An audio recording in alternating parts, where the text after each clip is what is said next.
Brothers లో ఆషాఢం KG sale మళ్ళీ మొదలైంది. మరెన్నో క్రేజీ ఆఫర్స్ ఖైదు చేయండి ఆర్ఎస్ బ్రదర్స్.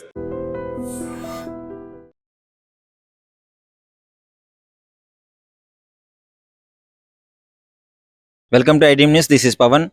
బ్రేకింగ్ న్యూస్ చూస్తున్నారు. ఒకవైపు బాల్య వివాహాలు తప్పు అని చెప్పేసి ఎంతో మంది ఫైట్ చేస్తుంటే, మరోవైపు బాల్య వివాహాలు చేస్తూనే ఉన్నారు. అంటే 2006లోనే బాల్య వివాహ నిషేధ చట్టం అయితే తీసుకొని రావడం జరిగింది. సో అప్పటి నుంచి ఎంతో మంది ఫైట్ చేస్తున్నారు. అయినా కానీ మారుమూల గ్రామాల్లో, చిన్న చిన్న పల్లెటూర్లో అయితే బాల్య వివాహాలు చేస్తూనే ఉన్నారు.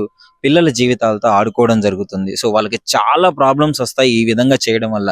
కానీ ఇష్టం వచ్చినట్టు అదే ఆనవాయితీని సంప్రదాయంగా మార్చుకొని ఎంతో మంది ఈ విధంగా చేయడం జరుగుతుంది.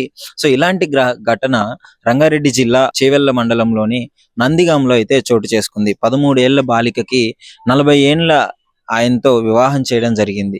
సో అసలు ఎంత దుర్మారణీయమైన ఘటన అంటే, దీనికి దగ్గరుండి ఆ ఊరి పెద్దలు, పేరెంట్స్, వాళ్ళ కన్న తల్లిదండ్రులే చేయడం జరిగింది. సో బాలికకి, పాపం మా చిన్న పిల్లకి 8వ క్లాస్ చదువుతుంది. 8వ క్లాస్ చదువుతున్న పాపకి 40 ఏళ్ల వ్యక్తితో వివాహం అంటే ఎంత దరిద్రమైన విషయం అంటే, అసలు ఇలాంటి వాళ్ళని పోలీసులు కఠినంగా శిక్షించాలని కోరుకుంటున్నాను. ఫస్ట్ ఏంటంటే, వాళ్ళకి కావాలని పోలీసు వాళ్ళ స్టైల్లో ట్రీట్మెంట్ ఇస్తేనే వీళ్ళు మాటిండడం జరుగుతుంది.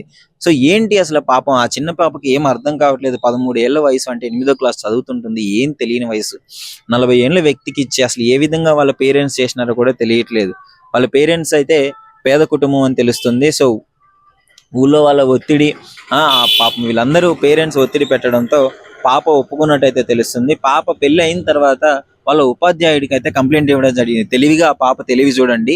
సో వాళ్ళ సార్కి చెప్పడంతో, వాళ్ళ సారు ఆ ఊరు తహసీల్ సార్తో, అదే విధంగా ఇన్స్పెక్టర్ తో ఇన్ఫార్మ్ చేయడంతో ఈ ఘటన వెలుగులోకి వచ్చింది. సో వాళ్ళ పేర్లు, వాళ్ళకి నేను డీటెయిల్స్ చెప్తాను, ఒకసారి మీరు షాక్ అవుతారు. చూడండి. శ్రీనివాస్ గౌడ్ అంటే ఆయన 40 సంవత్సరాలు. సో పాపము అసలు వాళ్ళు ఎవరెవరైతే తప్పు చేశారో వాళ్ళందరినీ బొక్కలో వేస్తే గానీ వీళ్ళు మాటినరు. ఎవరైతే ఆ శ్రీనివాస్ గౌడ్ పాపం చిన్న పిల్ల, అసలు వాడి బుద్ధికి ఏమైంది? 40 ఏళ్ళు వచ్చినాయి కదా. వాళ్ళ కూతురు వయసు ఉంటుంది ఆ పాపకి.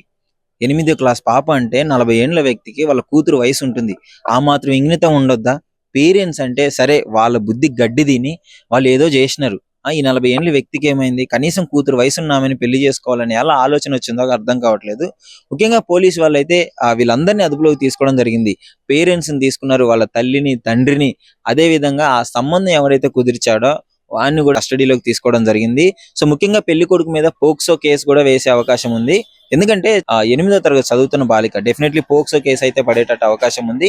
అదే విధంగా 2006లో బాల్య వివాహ నిషేధ చట్టం కింద కూడా కేసు నమోదు చేయడం జరిగింది.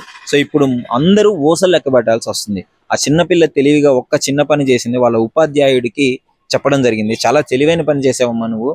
సో ఉపాధ్యాయుడు తక్షణమే యాక్షన్ తీసుకొని ఈ విధంగా చేయడంతో పాప మా బాలిక సేఫ్ అయింది. సో ఆ పాపనైతే సో సురక్షిత వాళ్ళ కౌన్సిలింగ్ ఇవ్వడానికి అయితే తీసుకెళ్లడం జరిగింది. సో కొన్ని రోజులు అదే సఖీ గృహంలోనే ఉంచడం జరుగుతుంది. సో ఇలాంటి ఘటనలు ఎన్నో. ఇప్పుడు ఈ ఘటన బయటకు వచ్చింది కాబట్టి సరిపోయింది. లేదు అంటే పాప మా పిల్ల నరక యాతన అనుభవించేది అత్తారింటికి వెళ్ళి. 8వ క్లాస్ చదివే పాప. సో ఇలాంటి ఘటనలు ముఖ్యంగా నేను చెప్పదలుచుకుంది ఏంటంటే, ఐడ్రీమ్ ద్వారా మీ గ్రామంలో కానీ, మీ ప్రదేశంలో కానీ 18 సంవత్సరాలు, ముఖ్యంగా ఇది గుర్తుపెట్టుకోండి, 18 సంవత్సరాల కంటే తక్కువ వయసు ఉన్న పాపకి వివాహం చేసినట్టయితే డెఫినెట్లీ మీరు దగ్గరలో ఉన్న స్టేషన్కి అయితే ఇన్ఫార్మ్ చేయండి. ఇది చాలా మంచి పని. ఎందుకంటే మహిళలకి 18 సంవత్సరాలు నిండాలి, అబ్బాయిలకి, పురుషులకి 21 సంవత్సరాలు నిండాలి. ఈ విధంగా కాకుండా ఎక్కడైనా పెళ్లిళ్ళు జరిగినట్లయితే డెఫినెట్లీ పోలీస్ వాళ్ళకి ఇన్ఫార్మ్ చేయవలసిందిగా కోరుతున్నాను. ముఖ్యంగా ఈ ఘటన పైన మీరేమనుకుంటున్నారు? మా ఐడ్రీమ్తో కామెంట్ రూపంలో షేర్ చేసుకోండి. నిజంగా ప్రస్తుతం ఉన్నటువంటి సమాజం దేనికి ప్రయారిటీ ఇస్తుంది?